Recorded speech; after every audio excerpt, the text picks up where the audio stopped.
Isa ka ba sa nakakatanggap ng maraming notification sa iyong Facebook account? Ito ay dahil sa pag-mention ng mga content creator. Alam naman natin na halos lahat ng friends natin sa Facebook ay naka-turn on ng kanilang professional mode at halos araw-araw nag-upload ng video. Kaya isa sa paraan para magkaroon ng views ang kanilang video ay kailangan nilang i-mention ang kanilang followers. Ang ginawa lang nila ay magkukumin sila sa sarili ng video ng @highlights at saka @followers. At pagkatapos nun ay automatic magkakaroon ng notification ng kanilang followers. Na kapag clinic mo ang notification na yon, ay automatic mapupunta ka sa kanilang video. At kung isa ka na may friends na content creator, ay siguradong makareceive ka ng ganitong notification. At yun na nga, may nag-message sa page ko. At ang sabi niya ay, paano daw hindi makatanggap ng ganong notification? Dahil daw sa loob ng isang araw ay hindi bababa ng 50 notification ang natatanggap niya. At nakakasawan daw yung notification na ganon. Kaya kung isa ka sa nakatanggap ng ganong notification, panoorin mo ang video na to. Una, punta tayo ng Facebook apps.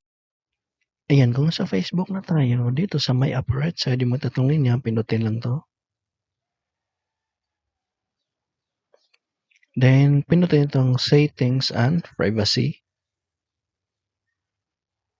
Pindutin itong Settings. Then, pindutin na itong Notifications. Pindutin itong Tags. Ayan, dito, under sa Receive Notifications for, naka-on yung batch mention. So, kailangan natin i-turn off. Ayan, so sa ganitong paraan, kahit may mag-mention sa'yo na @highlights, @followers, hindi ka na makaka-receive ng notification. Sa ganitong paraan, kapag naka-off ang batch mentions, ay kahit i-mention ka ng content creator na finalo mo, ay hindi ka na makaka-receive ng notification. Kaya kung may friends din kayo na nakatanggap ng maraming notification, ay huwag mo kalimutang i-share ang video na to para maraman din nila kung paano hindi makaka-receive ng maraming notification katulad nito.